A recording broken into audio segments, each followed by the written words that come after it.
시장이 보는 눈을 키우는 시간입니다. 오늘은 유진투자증권 한병화 이사 모셨습니다. 이사님 안녕하세요. 네, 안녕하세요. 네. 최근 중국발 요소수 때문에 난립니다.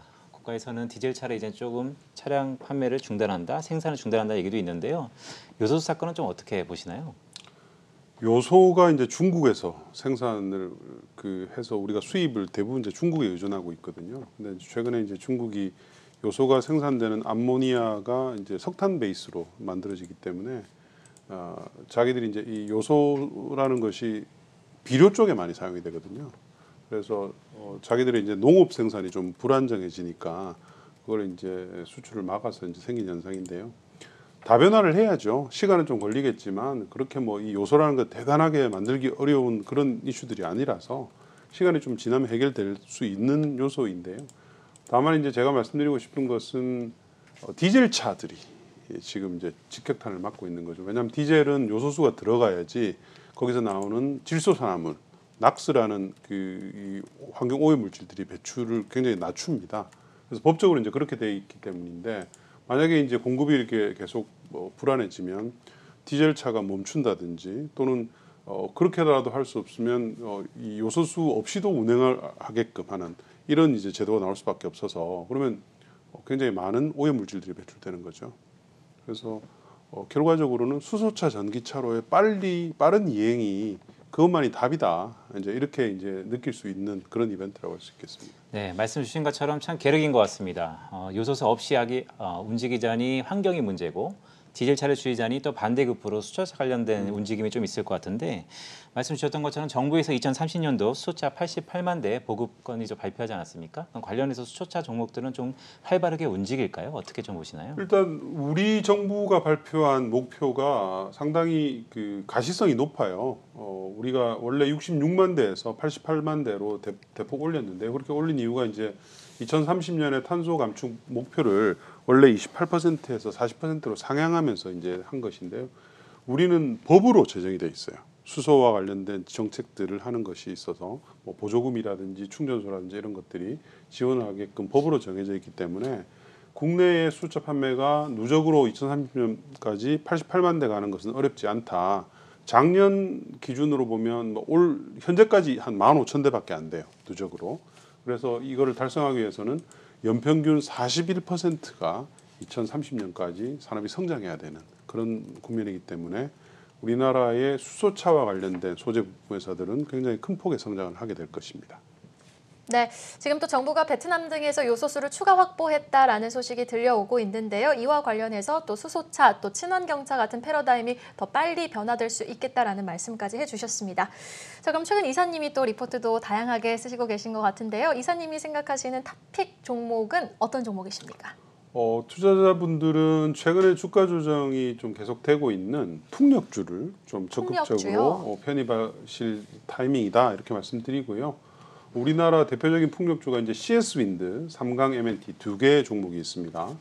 CS 윈드부터 먼저 말씀을 드리면 CS 윈드가 최근에 이제 굉장히 다양한 성장 모멘텀이 추가되고 있는데요. 첫 번째는 미국의 해상 풍력용 타워를 사실상 수주를 한 것 같습니다. 원래는 미국에 공장을 지어서 수주하려는 전략이었었는데 이 회사가 이제 포르투갈에 인수한 공장에서 미국 해상풍력 타워를 수주를 받은 것 같고요. 그렇게 되면 이제 자연스럽게 미국 시장의 해상풍력 시장 진입이 빨라지는 것이죠. 그리고 두 번째는 최근에 인수한 미국의 풍력 타워 공장이 있습니다. 베스타스로부터 인수를 했는데요. 원래는 베스타스 물량만 만들고 있다가 최근에는 GE 쪽으로 납품하는 것으로 서로 이제 굉장히 빠르게 논의가 되고 있어서 내년도에는 관련 매출액이 5,500억 정도 일어날 것으로 봅니다. 올해 600억 정도밖에 안 잡히니까 매출액 모멘텀이 굉장히 커지는 것이죠. 10배 가까이 뛰네요. 그렇습니다. 올해는 왜냐하면 이제 최근에 이제 이게 합병 인수하는 거 결정이 돼서 4분기만 매출액 계산이 되거든요. 그러니까 올해 1.1조의 매출액에서 내년도에 1.6조의 매출액이 일어나는 것이 별로 어렵지가 않습니다. 그래서 CS 윈드에 대해서 좀 집중을 하시고요. 주가도 좀 조정을 많이 받았습니다. 그다음에 이제 삼강 M&T입니다. 삼강 M&T는 해상 풍력 하부 구조물을 말씀드린다고 제가 아마 여러 번 투자자분들한테 말씀드렸는데 풍력 밸류체인 전반에서 유일하게 쇼티지, 공급 부족이 일어나는 부분이 이 하부 구조물 쪽입니다. 왜 그러냐면 해상 풍력의 터빈은 전체적으로 터바인 업체들이 증설을 하기 때문에 공급에는 이슈가 없어요. 근데 하부 구조물은 사실은 풍력의 밸류체인이 아니고 해양 플랜트 업체들이 주로 하던 쪽인데 이게 이제 시장이 작았기 때문에 작은 회사들밖에 없습니다. 근데 시장이 갑자기 이제 커지기 때문에 굉장히 지금 쇼티지가 심각하고요. 심지어 어떤 현상이 있냐면 상강 M&T의 하부 구조물의 경쟁 업체가 있습니다. 유럽에 경쟁 업체가 지금 상강 M&T한테 주문을 넣는 그런 상태이거든요. 네. 저가의 동침 같은 건가요? 뭐 그렇죠. 얘네들도 이제 수주는 받아놨는데 이거를 이제 만들 수가 없으니까 상강 M&T한테 지금 타진을 하는 이제 그런 상태이기 때문에 두 개 회사는 사실은 좀 다른 업체들과 다른 엣지가 있습니다. 경쟁력이 있다는 거죠. 그래서 여러분도 요즘 뭐 베스타스도 그렇고 뭐 GMS도 그렇고 업체들이 주가가 좋지는 않지만 중국의 풍력 업체들 주가를 한번 보십시오. 골드윈드라든지 뭐 타이탄윈드라든지 이런 업체들의 주가가 사상 최고치입니다. 그래서 그만큼 업종 내에서도 차별화가 가능한 것이 이제 풍력 산업이거든요. 그래서 이제 우리 두 업체들 CS윈드와 삼강 M&T 요 두 개의 회사의 그런 엣지가 충분히 어필이 될 수 있는 그런 시점이다 이렇게 이제 말씀드립니다. 네, 시계를 좀 돌려보죠. 전기차 배터리 관련주들이 최근 들어서 조정세가 좀 깊어가는 듯한 모습입니다. 어떻게 보세요? 일시적일까요? 종목마다 좀 달라요. 뭐 에코프로비엔 같은 케이스는 지금 뭐 사상 고점이죠. 그리고 뭐 그 솔로스 첨단 소재 같은 경우도 주가가 괜찮고요. 그러나 전반적으로 보면 지금 이제 기간 조정이 좀 이루어지고 있는 상태입니다. 기간 조정은 사실은 수급 이슈이죠. 전기차 이슈가 아니고 지금 뭐 연말에 대주주 과세라든지 공매도 이슈라든지 여러 것들이 있고 또 아무래도 이제 주가들이 많이 오르다 보니까 조금 기간 조정이 필요한 시점이다 이렇게 보고 있고요. 근데 내년도에는 미국발 수요 증가, 그러니까 바이든의 지금 그린 산업 관련된 인프라 부양안이 아직 이제 그거는 11월 중순 정도 되면 통과가 되게 되는데 그 안에 이제 미국의 전기차 보조금이 부활하게 돼 있죠. 그래서 내년도에는 미국 쪽이 워낙 좋기 때문에 아마 올 연말까지 정도까지 조금 기간 조정만 받으면 내년부터는 이제 다시 이 상승세로 일어날 것으로 이렇게 보고 있습니다. 네, 이사님, 그 바이든의 전기차 보조금 관련돼서 말씀 주셨던 것처럼 국내도 그렇지 않습니까? 보조금이 양이 정해져 있기 때문에 사실 전반기에 소진이 많이 되면 하반기로 갈수록 모멘텀은 조금 희석될 수 있는데 어떤가요? 미국도 비슷한 현상으로 나타날 건가요? 근데 별로 걱정할 필요 없는 게 소진될 것 같으면 의회에서 소집을 해서 늘립니다, 총량. 네. 그래서 그거는 이제 정부의 정책 의지하고 관련이 있는 거고요. 이번에는 그 양이 뭐 충분하기 때문에 바이든 첫 기, 바이든의 4년 임기는 충분히 그 하고도 남아요. 그래서 걱정할 필요가 전혀 없습니다. 네, 또 기후 정책에 대해서 이야기 나눠보도록 하겠습니다. 지금 영국에서는 이 유엔 기후변화협약 당사국 총회가 열리고 있는데요. 지금 이곳에서 온실가스 배출 감축에 대한 합의가 일어난다면 우리 시장에 좀 즉각적으로 미칠 영향은 어떤 부분이 있을까요? 뭐 사실 유엔의 COP26 회의는 그 자체가 가지는 의미는 그렇게 크지는 않습니다. 네.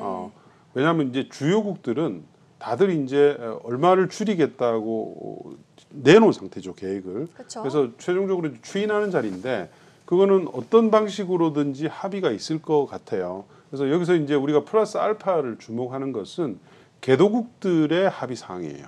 그러니까 선진국들은 뭐 당연히 다 지켜야 되는 것으로 됐고요. 뭐 인도, 러시아 이런 큰 국가들부터 시작을 해서 아프리카 국가들 이런 개도국들이 얼마나 동참하느냐 이슈인데 그 이슈는 개도국들한테 지원을 하게끔 되어 있는 연간 1,000억 달러의 기후변화 예산을 과연 공식적으로 확보하느냐 못하느냐 그 이제가 가장 큰 이슈거든요. 그게 바로 이번에 나오는 건 아니죠? 아니요, 이번에 이번에 아마 나온다. 합의가 될 것 같습니다. 네. 네, 그래서 뭐 최근에 이제 인도도 2070년도에 탄소 배출 제로를 만들겠다 이렇게 발표를 했고 러시아도 이제 그 비슷한 뉘앙스를 했고 하기 때문에 뭐 큰 무리 없이 큰 그림은 이제 나올 것 같아요. 네. 네, 이사님 마지막 질문 좀 드려야 될 것 같습니다. 시간이 후딱 가네요. 네, 정책적으로 많은 부분에 약진이 좀 필요한 부분인 것 같습니다. 그린 산업 관련돼서 앞으로 우리가 주목해야 될 정책들이 있다면 어떤 게 있을까요? 일단 제일 앞서 있는 것은 이제 지난주 금요일에 1.2조 달러 인프라 부양안은 통과가 됐고요. 11월 15일 날로 예상을 하고 있는데 그때 이제 소셜 스펜딩 빌이라고 하죠. 근데 그 안에 5,550억 달러의 바이든의 그린 산업 관련된 예산안이 포함이 되어 있습니다. 거기에 재생에너지에 대한 세액 공제 10년간 그리고 전기차에 대한 보조금 증가 뭐 이런 것들이 다 포함이 되어 있어서 과연 그게 이제 언제쯤 통과가 되느냐. 뭐 11월 15일 날 못은 박았지만 조금 뭐 한두 주 늦춰질 수는 있거든요. 근데 통과시키지 않으면 민주당이 내년 이 중간 선거에서 좀 어렵기 때문에 무조건 통과될 것으로 보고 있고요. 그리고 국내에서는 수소와 관련된 정책들이 지금 좀 남아 있습니다. 수소 관련 기본 이행법에 대한 이 업그레이드를 한다든지 또는 발전 의무화 제도에 대해서 또 국회에 통과가 있다든지 하는 게 있고요. 풍력 쪽은 해상 풍력을 촉진하는 원스톱 샵법이 지금 국회에 계류돼 있습니다. 막판이기 때문에 아마 연내에 통과가 될 것 같습니다. 네, 그 정도 네. 보시면 될 것 같아요. 네, 알겠습니다.